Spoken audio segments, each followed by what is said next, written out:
بسم اللہ الرحمن الرحیم۔ میری کمسن بہن شادی کی اگلی رات ہی بیوہ ہو چکی تھی۔ جب اس کے شوہر کی میت کو لے کر گئے تو وہ زور زور سے ہنسنے لگی۔ میں کافی حیران ہوئی کیونکہ بہن کی محبت کی شادی تھی، لیکن بہنوئی کی موت کا صدمہ سمجھ کر نظر انداز کر گئی۔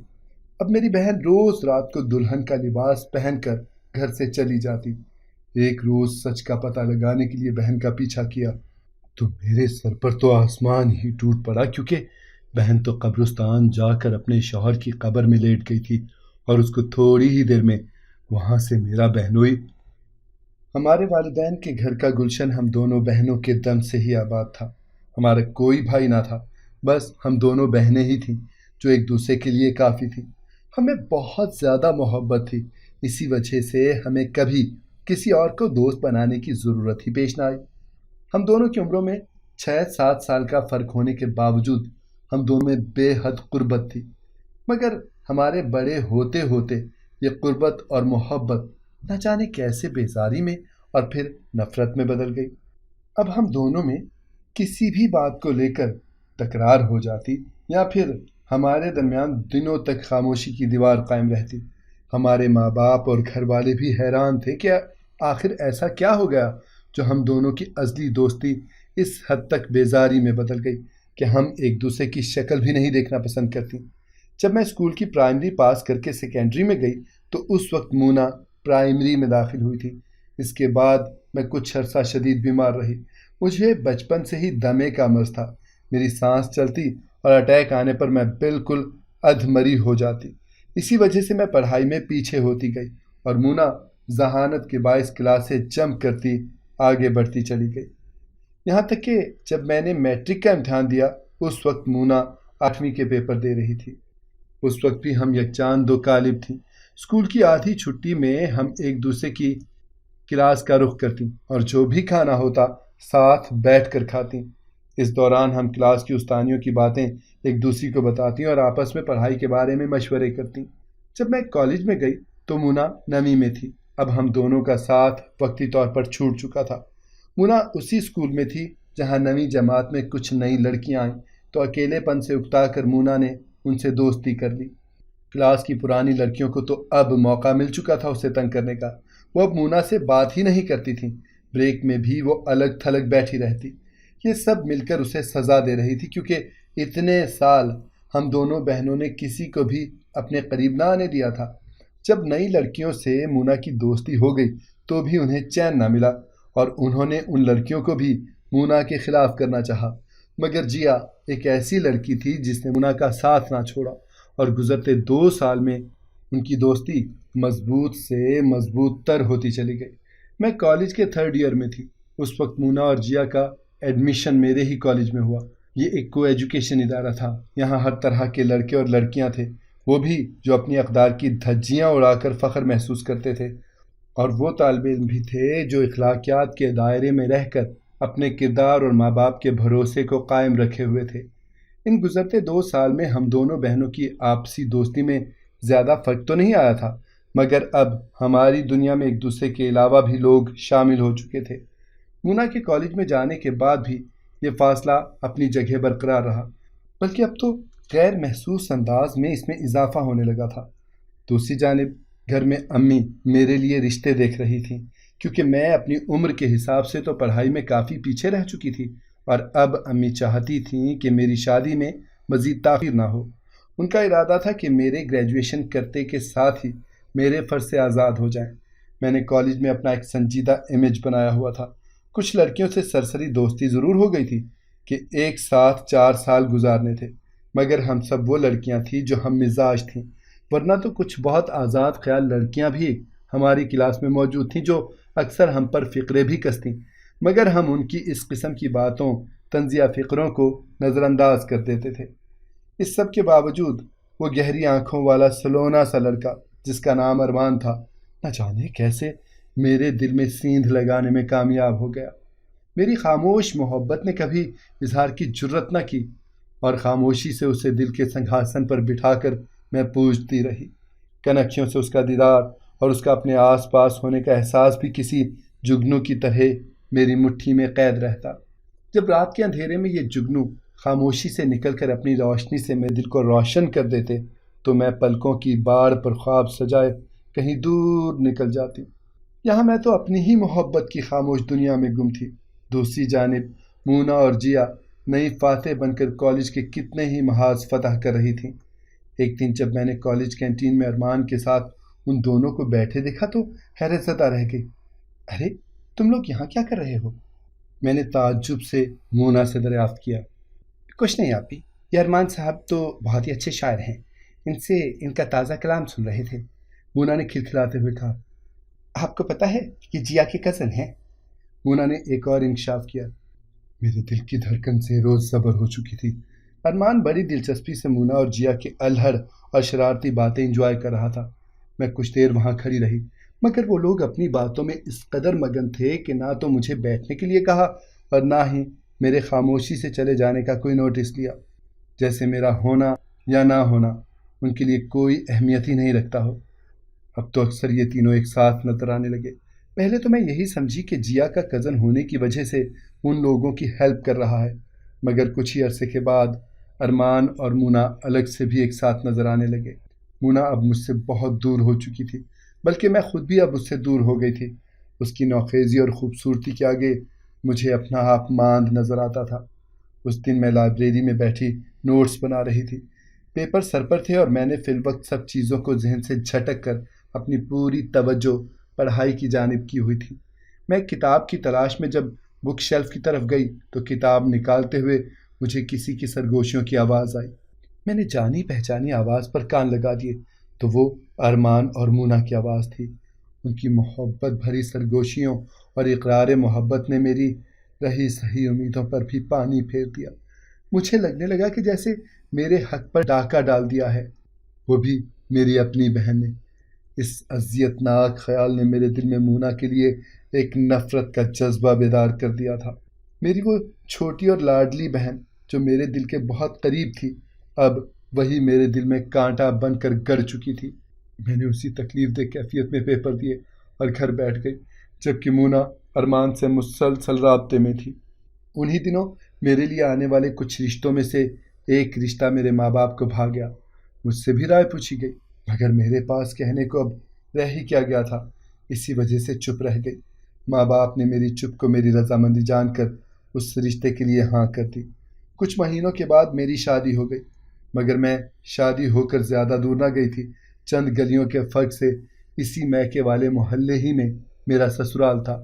جنید ایک اچھے شوہر تھے، سیدھے سادھے، اپنے کام سے کام رکھنے والے، مگر میرے دل کی کلی جو بن کھل ہی مرجھا چکی تھی وہ ان کے ساتھ بھی مہک نہ سکی، اور میں اپنی پہلی محبت کی کسک کے ساتھ روکھی پھیکی زندگی گزارنے لگی۔ میری ماں اکثر حیران ہوتی کہ ہم دونوں بہنوں میں ایسا کیا ہو گیا ہے جو اس قدر دوریاں پیدا ہو چکی ہیں۔ مونا تو اپنی ہی دنیا میں گم تھی اور میں نفرت کی آگ میں جھلس رہی تھی۔ مونا کے سیکنڈ ایئر کے پیپرز کے فوراً بعد ہی ارمان کا رشتہ اس کے لیے آ گیا۔ میری ماں اور باپ اس رشتے پر راضی نہ ہو رہے تھے، اس لیے کہ ارمان کی ماں جب مونا کے رشتے کے لیے آئیں تو ان کا رویہ بہت عجیب تھا۔ ایسے لگتا تھا کہ وہ اس رشتے پر دل سے راضی نہیں ہیں اور مجبوراً مونا کا رشتہ لینے آئی ہیں۔ ارمان کے گھر کا ماحول بھی کچھ اچھا نہ تھا۔ وہ لوگ عجب پرانے خیالات کے لوگ تھے، حسد، تعویذ گندے، ایک دوسرے پر تہمت اور بہتان ان کے ہاں عام نظر آتے تھے۔ ایک دوسرے کی دشمنیاں قبر تک نبھاتے اور دشمن کے پیچھے لگے رہتے۔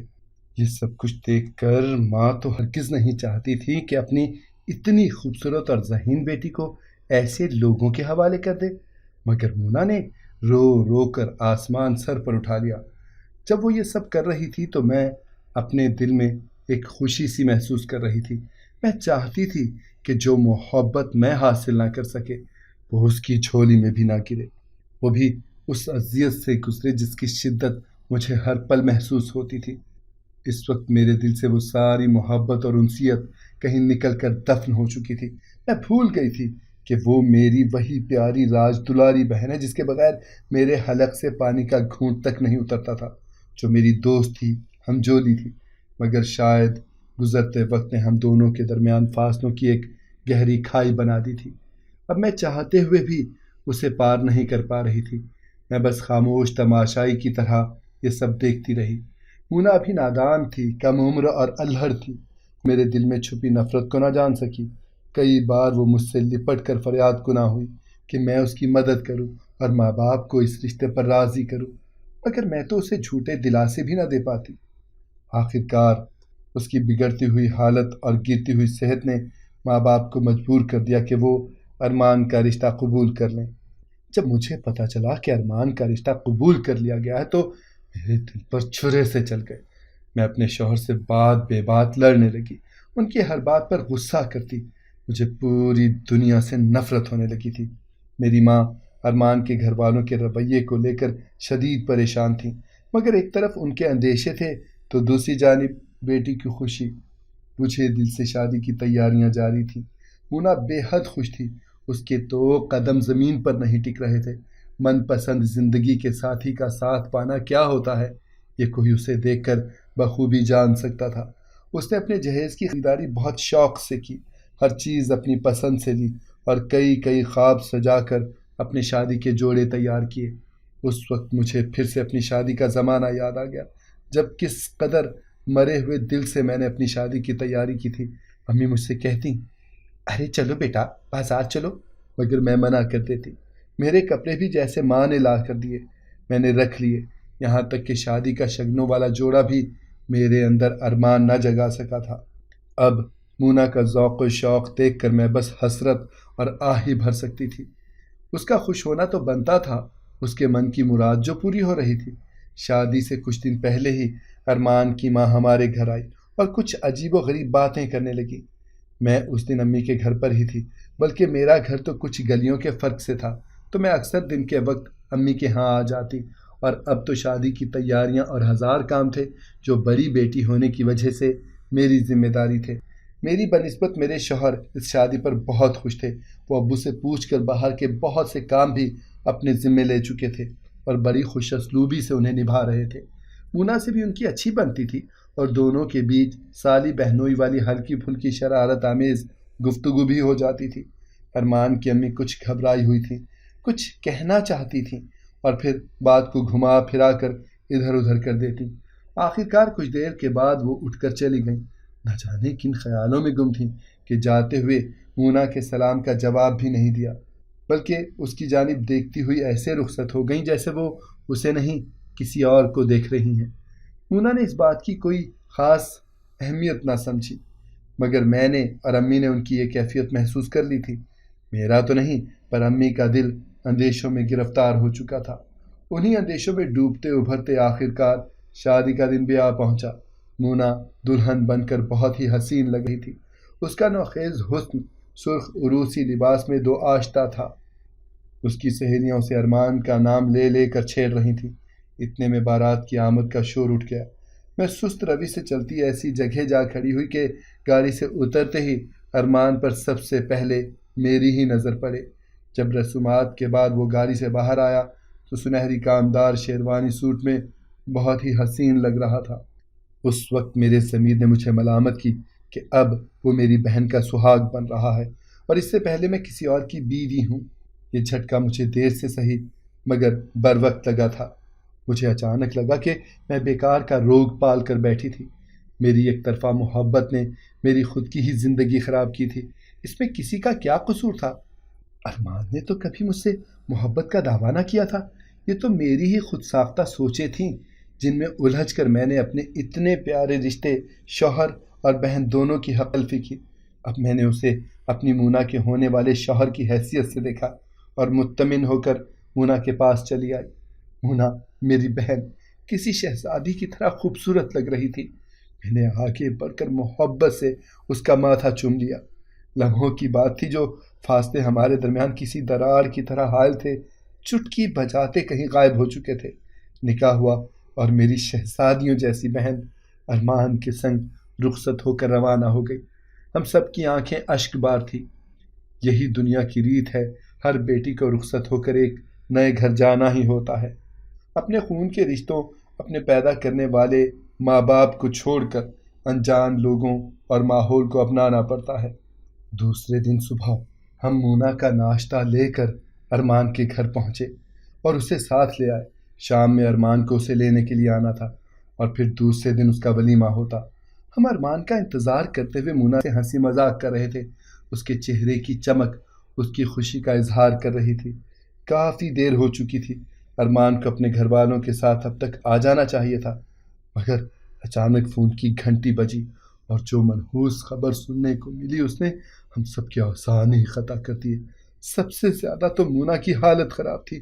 اسے اس خبر پر کسی طرح یقین ہی نہیں آتا تھا۔ ہم بھاگم بھاگ مونا کے سسرال پہنچے تو وہاں ایک کوہرام مچا ہوا تھا۔ ایک تابوت میں ارمان کی لاش رکھی ہوئی تھی۔ شادی کے دوسرے ہی دن وہ ایکسیڈنٹ کا شکار ہو کر اس دنیا سے جا چکا تھا۔ میری کم سن بہن شادی کی اگلی رات ہی بیوہ ہو چکی تھی۔ ارمان کے گھر والوں نے رات ہی اس کی میت اٹھا دی، اور جب اس کی میت اٹھی تو میری بہن زور زور سے ہنسنے لگی۔ اسے کسی طرح صبر نہیں آ رہا تھا۔ صبر کیا، اسے تو یقین ہی نہیں ہو رہا تھا کہ ارمان اس کے ارمانوں بھری سیج کو ویران کر کے منو مٹی کے نیچے دفن ہونے جا چکا تھا۔ سب نے اس کی حالت کو غم کا نتیجہ سمجھا۔ میں بھی یہی سمجھی کہ شدت غم سے اس کا ذہنی توازن بگڑ گیا ہے۔ ہم اسے گھر لے آئے۔ دوسرے دن اس کے سسرال والوں نے اس کے جہیز کا تمام سامان بھی ہمارے گھر بھیج دیا۔ وہ تو ویسے ہی اسے منحوس کہہ رہے تھے کہ شادی کی ایک رات گزار کر ہی بیوہ ہو گئی تھی۔ کسی کو بھی اس کے غم کا اندازہ ہی نہیں تھا، مگر میں اس کے غم کی شدت کا اچھے سے اندازہ کر سکتی تھی۔ میں ہر لمحے اس کے ساتھ تھی۔ اب میرے لیے وہی مونا تھی جو میری جان تھی۔ میں اسے تسلی دیتی، اسے بچوں کی طرح تھپکتی اور گلے سے لگاتی۔ اب وہ ہر روز اپنا دلہن کا جوڑا پہن کر تیار ہو جاتی اور خاموشی سے باہر نکل جاتی۔ ہم لوگ بے حد پریشان تھے کہ یہ کہاں چلی جاتی ہے۔ وہ روز رات میں نکلتی اور صبح تڑکے واپس آتی۔ اس سے کچھ پوچھتے تو کوئی جواب نہ دیتی۔ آخر کار ایک دن جب وہ تیار ہو کر گھر سے رات گئے نکلی تو میں نے اس کا پیچھا کرنے کا فیصلہ کر لیا۔ میں خاموشی سے اس کے پیچھے کچھ فاصلہ رکھ کر چل پڑی۔ میں نے دیکھا کہ وہ ایک قبرستان میں داخل ہوئی ہے۔ میں حیرت سے اس کے پیچھے پیچھے قبرستان میں داخل ہو گئی۔ وہاں جو منظر میں نے دیکھا اسے دیکھ کر تو میرے سر پر آسمان ٹوٹ پڑا۔ میں نے دیکھا کہ وہ میرے بہنوئی یعنی ارمان کی قبر کا تختہ اٹھا کر اس میں لیٹ گئی تھی۔ میں خوف اور حیرت سے کانپ رہی تھی۔ اچانک میں نے دیکھا کہ وہاں سے میرا بہنوئی برآمد ہوا۔ اس نے یہاں وہاں دیکھا اور پھر قبر کا تختہ برابر کر دیا۔ میری تو عقل دنگ تھی۔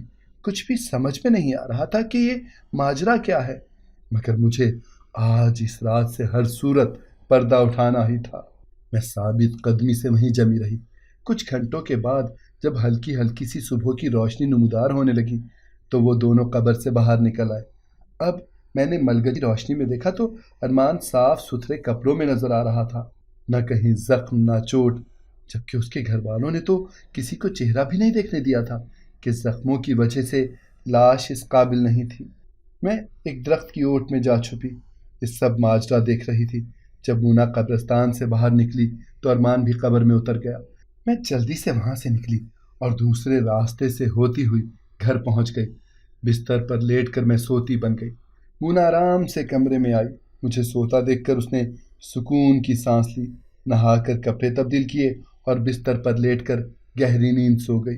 اس کے چہرے پر بڑی پرسکون مسکراہٹ تھی اور کہیں سے نہ لگتا تھا کہ اس کا دماغی توازن شدت غم سے بگڑ چکا ہے۔ دوسری رات میں پوری طرح تیار تھی۔ جیسے ہی رات گئے مونا نے قبرستان کی تیاری پکڑی۔ میں بھی گھر سے نکلی اور تیزی سے دوسرے راستے سے قبرستان پہنچ گئی۔ آج میرے پاس طاقتور ٹارچ بھی تھی۔ مونا جیسے ہی قبر میں اتری، اس کے بعد ارمان نے کل کی طرح جائزہ لیا اور اندر داخل ہو گیا۔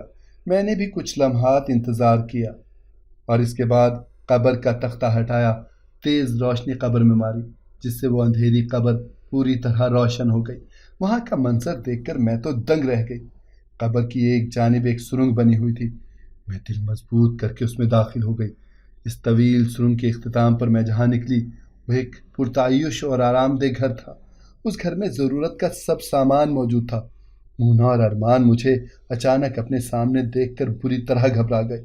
کچھ دیر بعد ہم ڈرائنگ روم میں صوفوں پر بیٹھے تھے۔ ارمان نے جو ماجرا بتایا وہ کچھ یوں تھا۔ مونا کی دوست جیا، جو اس کے تایا کی بیٹی تھی، وہ اس سے شادی کرنا چاہتی تھی، مگر بیچ میں مونا آ گئی۔ یہ صورتحال دیکھ کر اس نے اپنے باپ اور بھائیوں سے ارمان کے گھر والوں پر ہر طرح کا پریشر ڈلوایا، مگر ارمان اپنی بات پر ڈٹ گیا کہ وہ صرف مونا سے ہی شادی کرے گا۔ مونا کی ماں کو اپنے جیٹھ اور اس کے بیٹوں سے خوف تھا کہ رشتہ نہ ہونے کی صورت میں وہ ارمان کو نقصان نہ پہنچا دیں۔ پھر شادی سے ایک ہفتہ پہلے اسے کسی طرح ان کے منصوبے کا علم ہو گیا کہ وہ شادی کے دوسرے دن ارمان کے قتل کی پلاننگ کر چکے ہیں۔ اس نے فوراً یہ منصوبہ بنایا، قبرستان کی دیوار سے جڑا ایک گھر لے کر اس میں خفیہ سرنگ بنوائی اور ارمان کی موت کا جھوٹا ڈرامہ کر کے اسے سرنگ والی قبر میں دفنا دیا، جہاں سے وہ نکل کر اس گھر میں آ گیا۔ مونا کے بھی روتے روتے ہنسنے کی وجہ یہی خبر تھی جو اس کی ساس نے چپکے سے گلے لگنے کے بہانے اس کے کان میں کہہ دی تھی۔ مگر تم دونوں کی ساری زندگی تو اس طرح نہیں گزر سکتی، میں نے یہ سب سننے کے بعد سوال کیا۔ بس آپ بھی کچھ دن کی تو بات ہے، پھر ہم لوگوں نے یورپ کے ویزے کے لیے اپلائی کیا ہوا ہے۔ بہت جلد ہم ان دشمنوں کی دنیا سے بہت دور نکل جائیں گے اور اپنی ایک نئی دنیا بسا لیں گے۔ مونا کی بات سن کر میں نے اسے گلے لگا لیا اور وہاں سے جس طرح آئی تھی اسی طرح خاموشی سے نکل کر واپس گھر آ گئی۔ اب میرے لبوں پر مونا اور ارمان کے لیے بے شمار دعائیں ہیں۔ اگر آپ کو آج کی کہانی پسند آئی ہے تو ہماری ویڈیو کو لائک کریں اور ہمارے چینل کو سبسکرائب کریں۔ ملتے ہیں کل ایک نئی کہانی کے ساتھ، تب تک کے لیے اللہ حافظ۔